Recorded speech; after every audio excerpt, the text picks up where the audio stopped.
All right. Welcome back to BoPo Besties podcast, episode 2. Today we're going to be talking about Torrid's top 10 models. They are being voted on, and someone said, hey, are they all influencers? So we're going to discuss that, as well as, have you noticed plus-size clothing costs more than straight-size clothing? We're going to bitch about that together. And then what's left is, what's size inclusivity? What is it? What does it mean? What does it mean to you? We're going to talk about that, Natalie. Let's get started. I love it. Okay, so Natalie, what is Torrid Top 10? In case no one knows what that is, who's Torrid? What is Top 10? What? Torrid is a plus-size clothing company. They've been around for quite a while. I think it's 20 years now, actually. I think they posted their, 20-year anniversary. Yep. They actually just went public as well, IPO. Ooh. So you can buy stock in their company now, which is awesome. Okay. It's the first plus-size brand, I believe, plus-size brand to be on the stock exchange. Honestly, I spent so much money there, I probably should buy some stock. Yeah, I did. Yeah. Oh, you but, did? Yeah, I don't know if I feel as confident as I want to be in them. I would love to see some youthness. Yeah, so they have a very distinct style. I think they were... Are they still owned by Hot Topic, or they were previously? I don't know if they are anymore. I don't know for surezies, but you could tell in the beginning that they were owned by Hot Topic. Well, so 20 years ago, it was the plus-size Hot Topic. Yeah. That's how it started. Yep. It was Hot Topic, and then if you want plus-size clothing, it was Torrid. And then through the years, it's kind of separated a little bit, but they still have that, punker, skater kind of style. Skulls Betsy Johnson kind of style. Yeah. So the Torrid Top 10 is a competition where they're looking for new models. They're looking for new faces, and they're wanting to use, real models, people that follow them, their audience. And so, people submit, I think, a video or pictures or something, and then they narrow it down to 30, and then of those 30, people vote for their favorites. And then the top 10 go to LA. I think they're going to LA, and they get a photo shoot, and then... Oh, it's not just one person, it's all 10 of them? Are they voting on 10 now? I don't know how it works. I didn't see any voting. No, they are selecting 10 people this time. Okay. Versus, I think previously it was 3, 5 or something. Yeah, this time it was 10. That's great. And all 10 have one, essentially. That's fantastic. I like that. Yeah. So... Now, I had a question. Someone was saying, hey, how do you feel about them having 10 influencers that won? And now you and I were like, what? What do you mean influencers? Yeah, we didn't... I mean, it's not like we know everyone, but we checked and there weren't very many familiar faces, and we actually went and checked every single person out. Yeah. And only one that we could see, we would say, oh, that's a content creator possibly doing it full-time as their job. Yeah. But everyone else seems to be maybe a hobby, maybe they're just starting out. So how do you feel about that? Yeah, there was one person of the 10 that I would consider an actual influencer. Mm-hmm. For me, being an influencer is above 10K, above 15K. Taking it seriously, posting consistently, taking it as a job in a sense.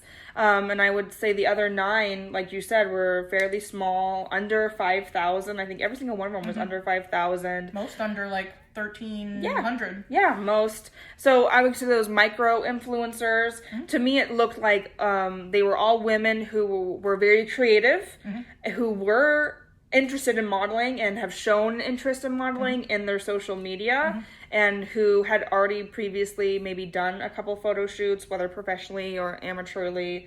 Yeah. No, they all had great content, which makes me believe that that's what they want to do. Right. Which makes so much sense that they would enter the competition, and then I think it'll potentially do great for their career, too, if this is what they're interested in, getting in with Torrid and modeling in that way, and maybe they'll decide maybe they want to do modeling. Maybe they want to just do content creation, because they are very separate, but they're also very intertwined. So. Right.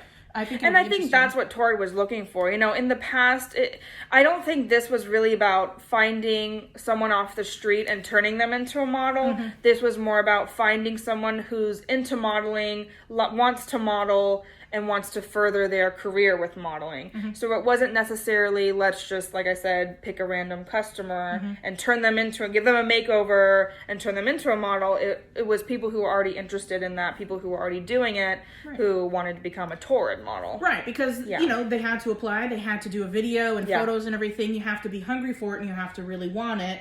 And that involves being on camera and in front of the camera, having pictures taken of you. And so just an average customer probably doesn't want their picture taken. No. You know, for you and me, we want our picture taken as much as possible. And that is not the case for a lot of people. No. They don't want the spotlight. No, they don't. So yeah, when I first got that comment, I was concerned because if Torrid had chosen people like over 50,000, all 10 of them, I would have been like, okay, it seems like the people who have the followers, who've made it, they're the ones that are getting in with Torrid, and it would have felt like a coup.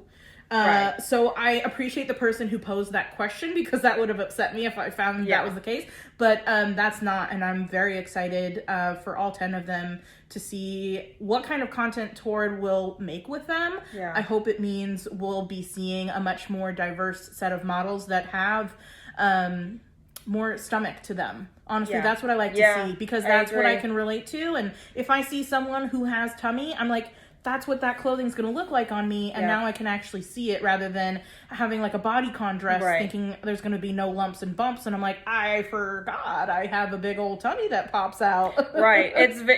We've become accustomed to shopping online for plus size clothing, seeing that same, size 14 model, no tummy, a little bit of hip, a little bit of breast, and it looks really good on the model, and then you get it and like, wait, this is not cut for my body type.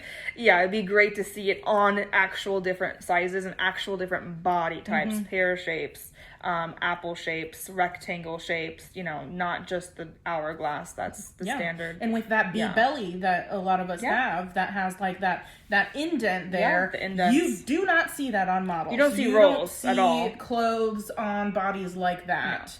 No. And I haven't like extensively looked into these top 10 people at their bellies or anything, but I hope they have some rolls. I hope we have some rolls coming in, because that would make me very excited. Yeah. And I think I read something about Nicole Byers is going to be involved. Oh, okay. Which makes me very jealous. I wish I could have.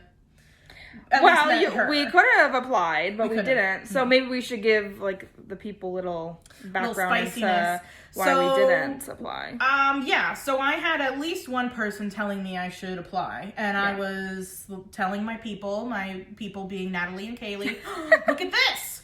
And Natalie, being the researcher she is, she's like, this ain't shit. Tell them why, Nat. So again, in my opinion, they've structured this to be for aspiring models who are interested in modeling, maybe the very beginning stages of modeling. This was not set up for influencers or people who have a platform and want to go further, which is, that's good. This wasn't made for influencers. This was made for micro influencers and people just who want to break into the modeling industry, and that's great. But, I read through the terms and conditions of the entire contest. It's unpaid. That's the big one, honestly. It's completely unpaid. If they do fly you out to LA, we live 2 hours from LA, so we wouldn't, hey, if we were living on the East Coast, maybe we get a free trip to LA. That would be pretty awesome. When you live right underneath LA, it's not very exciting. Maybe if it was like New York, maybe I would have applied, like we go to New York for the photo shoot. Okay, cool. Yeah, completely unpaid. I think it was like 3 days. So these people have to commit to like taking off work for 3 days to shoot content in LA, completely unpaid. They, obviously own all the pictures, they own the content, they can use it however they see fit. And, as a content creator, I really value having I have full creative input, full creative direction. And if I was to work with a brand modeling, I would hope that I would have at least some creative direction and creative control, so to speak. And you're not going to have that at all. you're not going to be picking your favorite photos. They're going to pick which ones they like of you. You're not going to pick your clothes. They're going to pick your clothes for you. They're going to have the hair and makeup people there for you, which I get is part of modeling. And I'm not a model. That's another thing. I don't really want to be a model. I like having the control. I like shooting the content, putting my own makeup on, doing my own hair. That's part of the process of being And it's part of our brand too, because when we think about it, we think about how will this affect my brand in the future too. Right. So we have to think about if they're going to have the rights to these photos, they can use them in 10 years if we're like, we have 1 million followers, what have you. Not saying that that's where we're headed, but we wish. Let's just say, and then they could use our image. Yeah. And we wouldn't be paid for it at all. And so where we're coming from, that's work that we need to be paid for. It's free work, yeah. Yeah. So we're already established. We already have rates. We're already working with brands on a paid basis. We've worked with Torrid on a paid basis before on a small little campaign. So it seemed like kind of going backwards with them just for us. And honestly, now that I look at it, I think, well, thank God it was like that. They're deterring influencers from applying because I don't think they should apply. This is for models, plus size models who want to be models, who are interested in modeling, and not people who already have a platform. Shouldn't be a popularity contest. Yeah, and it should not be a popularity. It always is, and that's why I don't like the setup of like vote for your favorite. I wish they would just pick the 10 you think, because it's always going to be a popularity contest when it's vote for your favorite. Who has the most friends, who has the most family, who has the most followers on Instagram. But if you look at 9 out of the 10 who won, I don't know that was the case, because there were some people that we know in our world who have large following and who applied and didn't get the votes. That was surprising. Or maybe actually. they just took it into consideration. Maybe they weighed it and still made the decision internally. I don't know. But I'm glad it turned out the way it did. Yeah, I think the winners are stunning. It looks like we just looked quickly. It looks like a diverse group. Yeah. At least ethnicity-wise, it looks like a diverse group. Yeah. I don't know if we saw bodies as much, but it did look better than what they have now. Yeah. So, yay for Torrid, step in the right direction. Yeah. I hope they find at least a few models from this group that they actually want to pay and continue to use. I'm hoping they actually find like, oh, we can use this model multiple times. Or launch that person's career. Right. Well, exactly. Least. Yeah. Exactly. Yeah. So that's good. I was concerned at that question that it had gone awry. That's not the case. That worried us, but no, it's all good. Yes, so I stand behind the 10 that were chosen. Not that I need to for. I stand behind them. Not that my approval's needed. I stand by them. But I'm excited to see what they come up with. Yeah. So our next topic now, we're going to talk about plus size fashion costing more money. Have you noticed that? Yeah. One place that comes to mind is Old Navy. Oh, yeah, where you can't use the coupons or promo codes on plus clothing. That is so horrible. I've never seen that besides them, though, with, like, the promo. They always have exempt, like, Nike or, like, name brands or... Yeah. But so plus sizes... If you haven't seen this before, there's been promotional emails that have been circulating in our sphere that we've seen. In our friend Curvy Chronicles, Alicia has even done a whole campaign emailing them about it because it's ridiculous. And what you see in the emails is all t-shirts on sale for $10 and in small print except for maternity and plus size, or sometimes just plus size. And so to begin with, I'm fairly certain that Old Navy plus size is already more expensive than straight size. Sure. I think so. I think it is. And then you're also not getting the sale on top of that. Yeah. And so I wish we could interview Alicia about this. Maybe we could even in the future talk to her about the situation of it. But it's all too common that at the very least, it's sometimes a different design from straight size to plus size. Yeah. And then they talk about it being too much fabric and this and that. And the thing is, there's more fabric with every size that goes up. So sorry. It's it's so messed up that it's like, here's this chunk of straight size is all the same size, and then here's this chunk of plus size, it's a different Well, the whole excuse of it's more fabric so it costs more is such bullshit. yes, that cuts into margins, but like you said, a size small and a size large, the large is double the fabric already. So yeah. What I'm seeing as, the real reason, we really get into it, the real reason they're doing this, the real reason they're able to get away with this is because of scarcity. There's not a lot of plus size clothing out there. There's not a lot of options. So they can charge more for it and they can exclude us because clothing is a necessity. It is. Just like water and food and shelter, you have to clothe your body. It's not acceptable to walk around naked. You have to have clothes. Plus size people have to wear clothes. Old Navy sells basics mainly. Basic t-shirts, basic pants, basic dresses. So they know that they're selling necessities, right? They're selling basic clothing. They can get away with charging higher prices and they can get away and make a higher profit margin, not including them in sales because plus people do not have as many options. They have nowhere else to go. And I would say that even without the sale, the plus size clothing is pretty affordable. It's the fact that we're excluded. Right. And it's already more expensive to begin with. Right. And honestly, what they could do is take the best-selling size and average out the cost for all sizes. Well, I'm sure they do that. They do that. It's just, straight sizes, straight size fashion is such a competitive space. Do you know how many, tens of thousands, if not millions of brands that sell clothing for, sizes extra small to large? Hundreds of thousands, if not a million brands worldwide. How many plus size brands are there? Yeah. Actual plus size brands, you're looking at a couple hundred, 1,000 maybe? I mean, I don't know worldwide, but at least in the U.S., we're including small businesses here. Yeah, okay. Maybe a couple thousand. Yeah.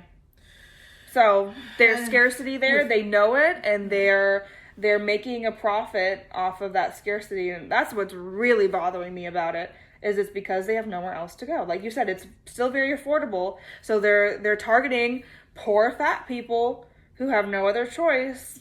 Walmart's gotten expensive. I just shopped at Walmart. $25, $30 for a dress.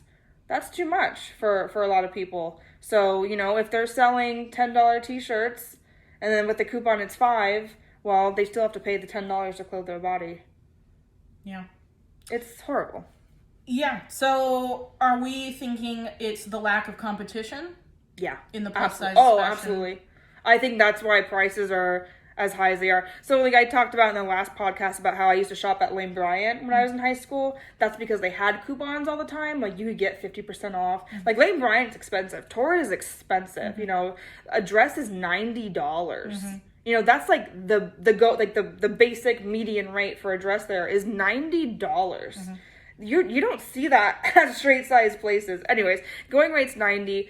And when I was growing up in high school, Lane Bryant would have 50% off coupons. So we would only go when it was 50% off, and I would get as, clothes for the whole school year with that 50% coupon. That's what we could afford. But we couldn't afford Torrid because the most they would offer was 25, 30%, 10 years ago. And we could not afford, even with the discount, those clothing. So it's absolutely scarcity, 100%. Now, then that also kind of comes into play with ethical, sustainable, and all that. Now when we talk about the elite of the elite having best practices and, paying minimum wage to their employees, now how many retailers are there? Oh, probably 0. one. Yeah, maybe 0. I mean, literally, I saw a whole news article on this. To be fully sustainable, it has to be from beginning to end, meaning the way the cotton is grown has to be sustainable. The way the cotton's farmed has to be sustainable. The way the cotton is processed to be yarn has to be sustainable. The way that yarn is then sewn into a fabric, the way that fabric is then sewn into a shirt, the way that shirt is shipped to the warehouse, and the way that is shipped to the store or shipped to the customer. Recycled boxes. It's nearly impossible. And I really do give some, what's the word? Leeway. Yeah, some leeway for companies who are trying to be sustainable one step at a time. I do appreciate that they're trying. I think the consumers that we are here in the States, is always going to be working against any company that wants to be sustainable. And then, like, we don't shop those brands. Because why? So they're way expensive. They're charging $500 for a plain cotton dress. Yeah. Because that's how much it really did cost, you know, to get there. Yeah. And people don't want to pay those prices, and people can't pay those prices. And we forget about how poor America really is. Yeah. You know, that bottom 90%. If you can buy a few pieces from Shein or Walmart, it's a good day. And especially when you think about fat women especially fat black women, poor. are poorer. Yeah. We're getting paid less. Yeah. We have, you know, in the workplace, we are less respected and paid less and promoted less and disadvantaged more. Absolutely. And we have less money to spend. But as a whole, we have a really decent buying power. It's just never been We have enough. to think about reverse as well. Poor people become fat. It's not that fat people are poor. Poor people become fat because in poor communities there's food deserts, so you only got the 99-cent store with packaged, you know, finding fresh fruits and vegetables in poor communities is not only extremely hard, but extremely expensive. They rack up those prices. Yeah. So poor people become fat. And then those fat bodies can't afford to clothe themselves. It's a vicious cycle. It's a vicious cycle. And it's absolutely corrupt, and it's absolutely... It's like they're piranhas, you know, they're piranhas on poor Americans. It's like whatever penny we can get, even though you don't have many pennies, I'll still take them. Mm-hmm. And I don't like that. They're predators. That's what I'm trying. They are predators. Companies are predators on consumers, and even more so the poor, because they know 50% of Americans are at or below the poverty line. Their pennies are all they can get, and they'll take them. Do you think that's why the average American is considered plus size, or in that like 16, 18? Yeah, because they're poor. Plus size, yeah. Because we're poor. America's poor. Mm-hmm. It's definitely, you know, the income gap is expanding at an insane rate. It's the top 1%, and it's the bottom 90. And the bottom 90 are poor and food deserts and can't afford fresh fruits and vegetables, and that's why they're fat. That's why we're fat. So this is definitely where you start to think about, as much as I don't want to shop at a place like Shein because of their terrible practices and what have you, it's affordable. Yeah. It's attainable. Yeah. And I would never want to shame anyone for having that as their only option, because that is the case for a lot of us. Yeah. I really shifted my mindset. At first, I was so against a lot of fast fashion, such as Shein, Forever 21, Boohoo, and then, you know, you see people on TikTok, people on Instagram, can you please review Shein? Can you please, because that's literally all they can afford. All they can afford is a $5, $10, $15 dress. And that's, and they have to wear clothes. You have to remember, we have to wear clothes. We cannot walk around naked.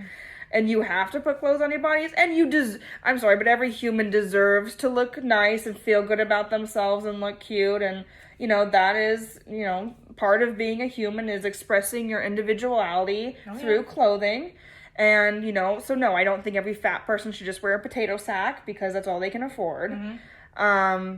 But yeah, I've allowed a lot of grace for those companies and those people. But again, those companies are preying on the poor people. Yeah, it's that vicious. It's a vicious cycle. And I know. And I don't feel, or I don't know what we can do in our position to help, as much as I'd love to promote and talk about those companies that I really enjoy their ethical practices and what have you. I know. It's tough. The people. It has to come from government and corporations first. But, you know, as a society, we can, you know, start a movement, and the movement would have to be quality and sustainability over amount. So instead of, you know, saying, oh, I got 10 new dresses from Shein, like, oh, I got one really nice dress from Loud Bodies, for example. But that's changing the entire American ideal of capitalism. And that's why it's impossible for right now. But it would have to be a whole movement towards, you know, minimalism. I think and progress is being made very small steps at a time. Yeah. I'm sure some of our own practices contribute to the consumerism. Oh yeah, being an influencer, being a creator is straight up capitalism and consumerism. Yeah. So if that was to happen, we would be out of a job. I think we would. We would be posting once a month. Our monthly item we get one clothing item a month. Which is like... Might not be exciting. Not like we're gonna be like, make sure to buy unethical shit. We're not gonna...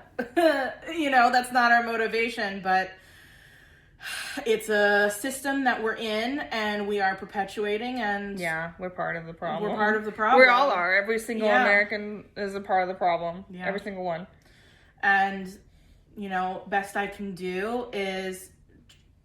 try and be as sustainable as I can be within it, as well as letting my audience know what they can expect from a product from Shein, if that's what they're interested in and that's what is attainable for them. Yeah, setting expectations.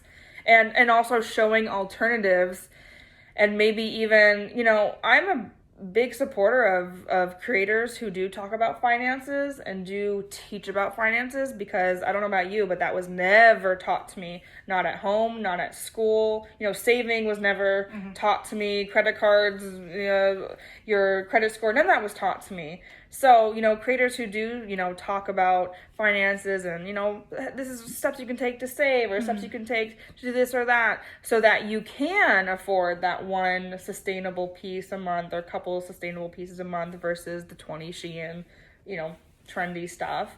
We can definitely educate our audiences about that as well. Like where they can get sustainable stuff. Yes, the cost is high, but why it's worth it, and wear those more in our content as well. And repurposing clothing. I would like to do that more. I would like to repurpose clothing, style it differently, styling a dress 5 ways, styling a shirt 10 ways. Because as creators, our lifestyle is very, it's not reality. We get sent tens of items every single month, and you can never post an outfit twice. It's very much one post, one outfit. And that's not real life for 99% of people in the world. So there is a initiative that Loud Bodies started. I forget what it's called, but it's basically where there's like a fund that you can donate to, where Loud Bodies will use it to like donate a piece of their clothing to someone who wants something that is sustainable but can't quite afford it. So they do have that. So if you're listening to this and interested in this, we'll link it wherever we're posting it. I did donate to that, and I think it's an amazing cause, and I hope other companies do that as well. Yeah, I would say Loud Bodies is the most sustainable and the most size inclusive plus size brand that I personally know of. By the way, our topic was size inclusivity, and we definitely did not talk about that. we haven't gotten to that yet. Oh, what did we get into? We're doing plus size fashion costume. Oh, okay. That's why I was confused. I was like, wait, we're so off topic. Anyway, so... But also, one thing to note about Loud Bodies is they are a very specific kind of vibe. That's not... They are. It's a very flirty, feminine... It's a very cottagecore-y, feminine dress. vibe. It's not... It isn't an everyday basic. They do sell some, though. They do. No, they do. They do have, like, some shorter dresses, skirts, and, like, blouses. Okay. So you can get, like, a skirt and a blouse that you could wear. That's very simple. It is probably still going to be a very feminine vibe. It is. So that's why I'm saying, like, I hope there's other brands that do something like that, because I think it's so important to give back, and I think they also understand how unattainable their pricing can be. Because they're putting in the work, which is kind of a bummer. The company is putting in all this work to have their best practices and pay good wages, and I think they struggle for orders. They do, and they talk about that. They struggle to afford them. They struggle to. Every month is like, are they going to pay rent? Are they going to be able to meet the cost? Yeah, and that's really sad, because they are an excellent brand, and they do small batches of all their clothing, and it is a very certain type of style. I love that style, but I know it's not for everyone, and I know it's also not super practical for the working woman out in the world. But like I said, they do have some blouses and some like circle skirts, so There's something there. And then there's, for us little extra babes, they got like full on gowns. Yeah. So yeah. Well, good. I can't wait to see how that program flourishes. Yeah. And again, I hope more brands do that. Me too. All right. On to the next topic then? Yeah. What is size inclusivity? Yes. And this is specifically for fashion. Yes, fashion. Fashion, size inclusivity. Yep. What does it mean for you? So this is a hot topic. This has really been talked about a lot recently the past year, and thank God it has, because every brand says they're size inclusive and they go up to an XXL. They lied! And an XXL is like a 14. They lied! That's not size inclusive. Not at all. To me, size inclusive would mean having clothing for a large majority of the population. I'm saying 85-90%. And I would assume that would be an extra small all the way through a 6X, maybe a 7X, 6X or so. I would say that's like size inclusivity. If you really want to get deep into it, size inclusivity would mean having clothing for every single body size, which would mean you carry 0 through or at least 30. Custom options. That's what I'm saying. Yeah. At least 0 through 30, and then you allow custom at no additional cost. I want to make that very clear, custom at no additional cost. That would be ideal size inclusivity, to offer the custom option with no additional cost. Yeah. But like I said, we're seeing brands say size inclusive, and it's extra small through extra large. In fact, Selena Gomez just launched a swim line, and everyone was like, oh my God, so excited. She says it's size inclusive. It goes to an XXL. So that's... Sorry, Selena. Selena, that ain't size inclusive, baby. And I know she's struggled with her weight a little bit for being a celebrity, meaning like she's gone up to like a 6 or an 8, God forbid. Like, I'm not impressed. Come on. Yeah. Get on my level. But, she's been bullied and harassed for her size, so I thought she would sympathize a little bit with us thicker chicks. With those fat fatties. And she said, yeah, I sympathize with you. I'll go to a 14. Yeah, see what I can do. Best I can do is skinny fat. Yeah. Yeah, and that literally, I think, only really caters to like 50% of women in the U.S., maybe less. I think maybe less than 50%. Well, because the majority is above that, right? Well, the average, so the mean. Oh, yeah. Or the most common number. I don't know. It depends on how they calculate it. Is it the most common size, or is it the average of all of them? I'm not sure. Is a 16/18. I'm thinking it's the most common. So yeah, the most common, the middle of the bell curve is a 16/18, which would then, you would assume 50% are below and 50% are higher. Keep that in mind. 50% are higher than a 16/18. Now then, when we talk about like celebrity lines, the Beyonce one, isn't that a smidge more inclusive? Yes, I think she goes up to a 4X, but I would check the size chart. I think the 4X might be like a 20 or a 22. Right. I don't think the 4X is like a 26. Right. So that's, you got to be really careful about. But it is more inclusive, but not size inclusive. Right. Because a lot of places that say they're inclusive, they exclude me. Oh my God, because I'm a 24, 26, most often a 26. Yeah. A lot of places stop at 3X, which is usually a 24. Yeah. And some cases, Natalie's wearing a 3X. Oh, yeah. And she's a 20. Yeah. Yeah. That's what I'm saying, that you have to look at the size chart. A lot of the time, I just get 3Xs nowadays because either it's going to be too big or it's going to fit right. That's it. It's not going to be too small. Yeah. It's either going to be too big or fit right, because a lot of the places, a lot of these brands, there's a lot of plus size brands, plus size boutiques, they carry 1X through 3X. The 3X is a size 20, which is what I wear. Sometimes even an 18. So it could be like a little tight. So it can be a little tight sometimes depending on the boutique. But yeah, going up to a 20 is not size inclusive. Right. That's like the bare minimum. I wouldn't even say bare minimum of plus. I would say going to 26 is the bare minimum of plus. You stopped halfway. You half-assed it. You half-assed the project. Yeah, no. And so, like, for example, with the Beyonce, I think I would be like a 3X in her line. I haven't even looked at the size chart. I haven't even really looked because I'm not that interested. But it's mostly like athletic wear. Yeah, athletic wear. But she does do some really cool, like athletic. What's the word where it's like fashion? Like they wear it out. Athleisure. Oh. Or like just. It's not even athleisure anymore, because it's not even like you go out to run errands. It's like you go to the club in it. Oh. Like it's like athletic high fashion. Interesting. What's it called? Streetwear. There we go. Streetwear. Oh. She does like streetwear. So like it's like stuff you could wear to a dinner.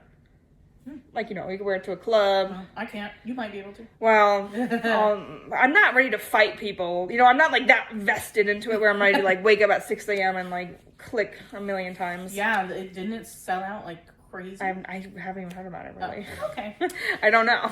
Well, when we talk about size inclusivity in fashion, one store that comes to my mind always is Universal Standard. Yes. Now, I love how inclusive they are with their sizing. Yeah. I don't quote me here, but I want to say it's like double X small or whatever, all the way to 42. But very basic.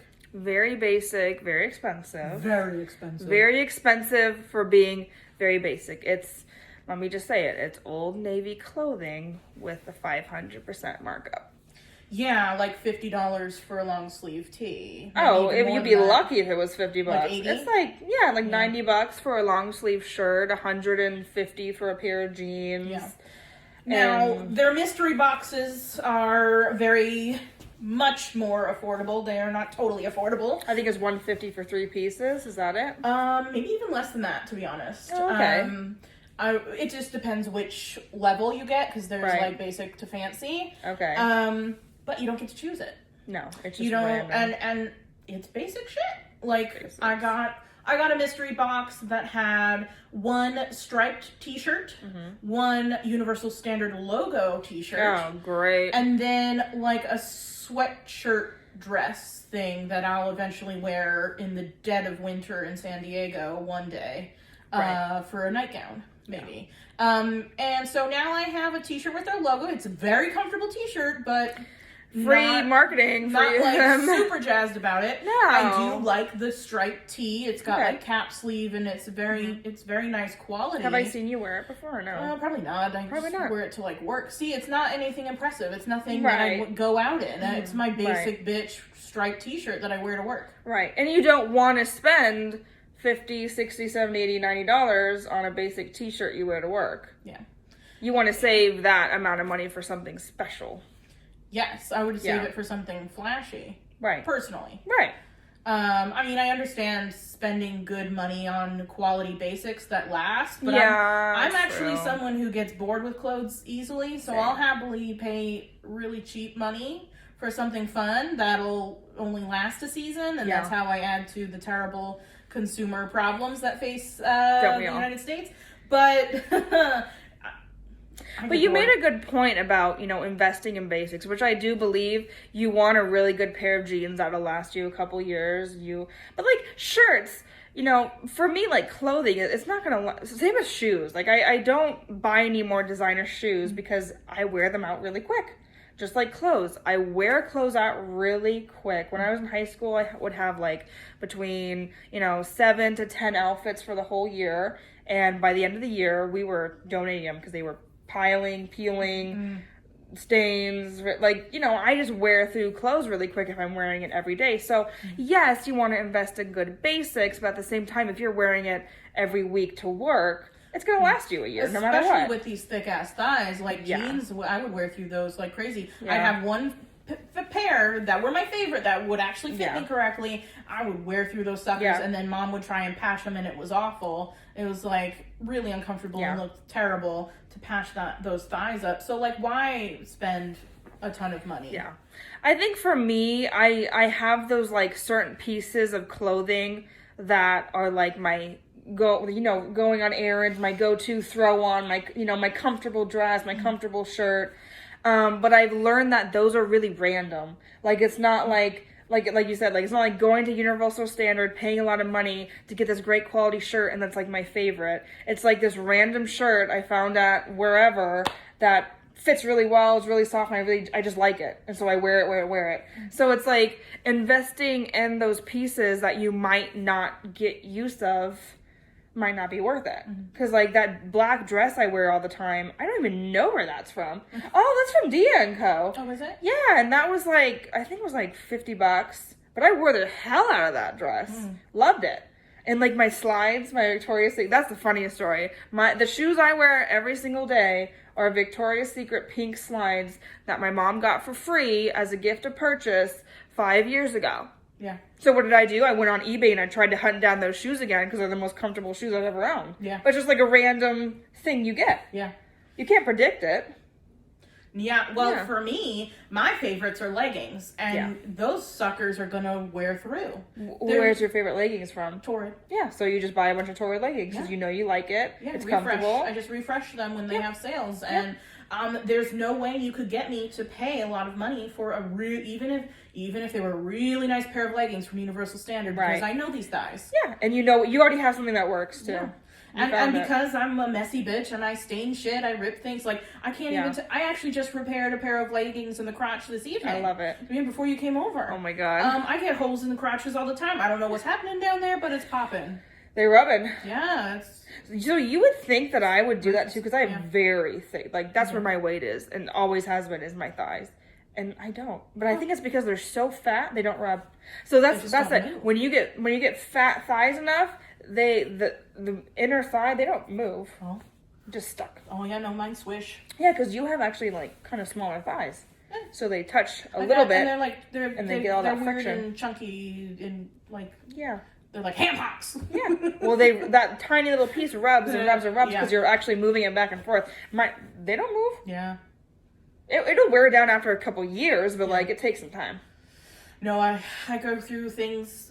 fast, and when it's to a point where you wouldn't even donate it, it's time for a new one. Absolutely. I think maybe before that. Okay. I think maybe at the point where you would donate it, it's time for a new one. Not that you can't wear that one still, but you might want to refresh. Right. I mean, and I remember as a kid, I would always get a hole in the shirt in the front, and for the longest time, I didn't know why the hell. In the same spot in every fucking shirt, it's because of the buttons on jeans.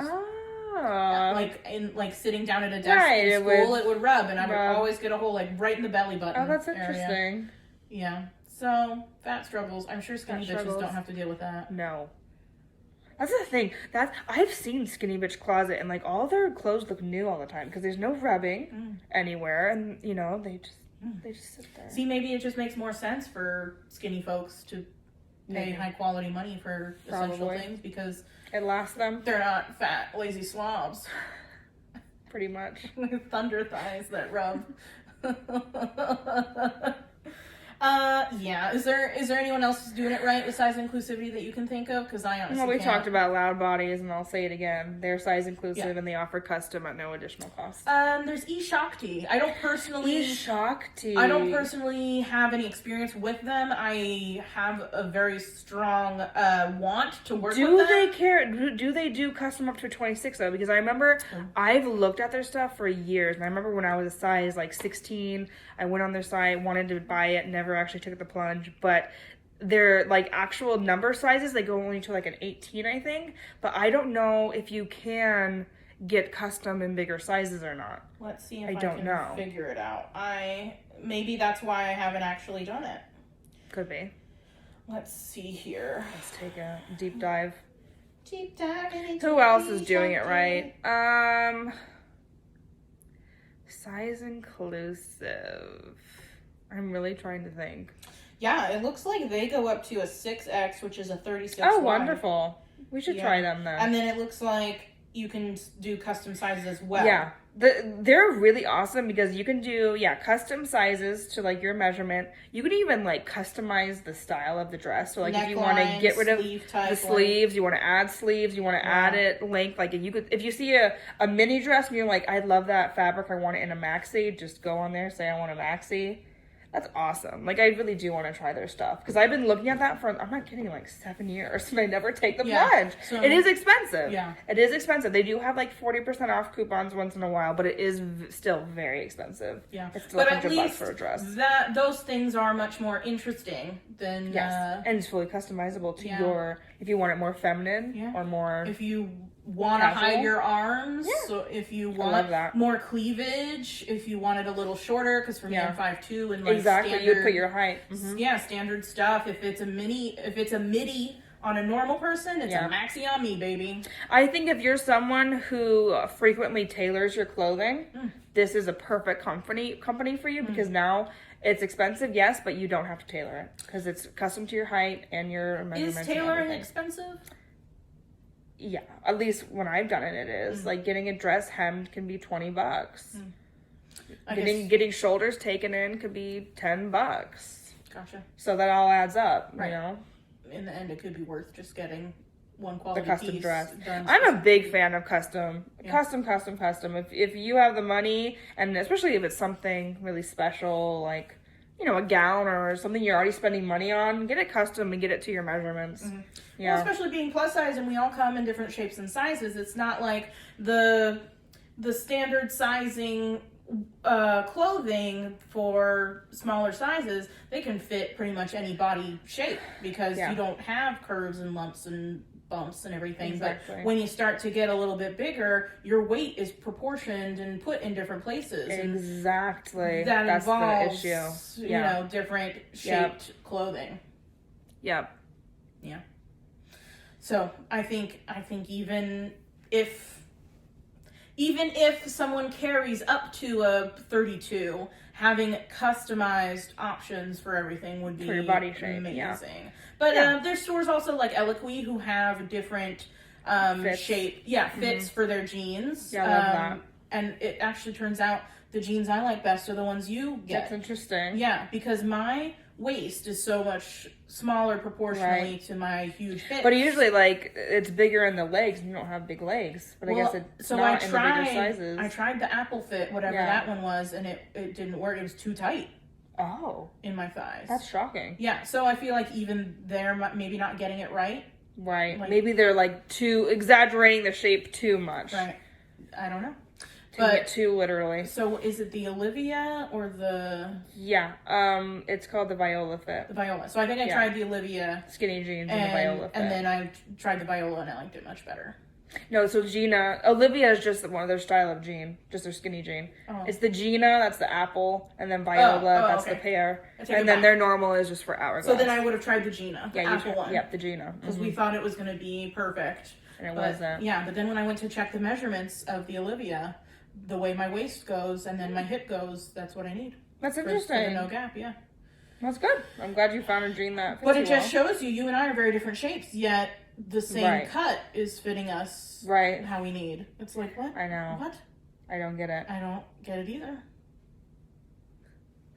It's a mystery. Science, man. Yeah. We'll have to have Degrassi. Tyson, who am I saying? The scientist.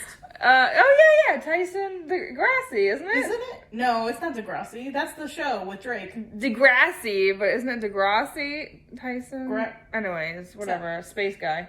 We'll have Space Guy on next time to talk about the curvature of my ass. Yeah, stay tuned next time. Our special guest, Tyson, whoever, you know, very famous astrophysicist. It's not. He's a aerospace engineer, no? Or he's just an astronomer. This is driving me nuts. He's a lot of things. He's very smart, and I love watching him on like the History Channel shows, like the space shows. What is it? What's his actual name? Neil deGrasse Tyson. Neil deGrasse Tyson. Wow, we were really off. Degrassi. I loved that show as a kid. That was a good ass show.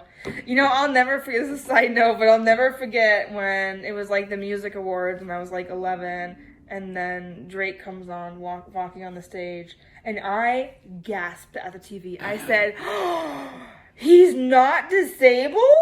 Because in the show, he's in a wheelchair, and it's very believable the way his acting was very good. I thought he was a legitimate person in a wheelchair, and then he comes out walking. And first, why the fuck is he at the music? I had no idea he was this is like very early on. No idea he was a rapper, and he's walking. It was a come to Jesus moment. We gasped at the TV. Wow. Which is also like I'm sure hundreds of amazing actors who could have filled that role. Who were actually in a wheelchair. Yeah. So that pisses me off. I agree. A little bit. No, I agree. Why do you have to fake it when there's There's people like that. Yes. There's people in wheelchairs. Yes. There's fat people. You don't have to put them in a fat suit. Yeah, that's right. There's people who are different that you can hire that live that every day. You know what I would love to talk about in the future is plus size actors, like in the acting world and celebrities and Rebel Wilson, and how they Adele, all lost weight. Melissa McCarthy. Like that's a whole other episode for that. We'll talk about that next time. Yeah. That's juicy. We got thoughts about that. We got juice. All right. Well, that's it, everyone. Thank you for joining us for the second episode of BoPo Besties podcast, and we can't wait to see you for episode 3. Yes, and please comment down below what you like about our podcast, what you don't. It's still a work in progress. It's going to be evolving throughout the months. We're just so glad that you're watching, and if you have any topic suggestions, please comment down below. Slide into our DMs. We're always available to continue the conversations, and we will see you in our next episode. Bye. Bye.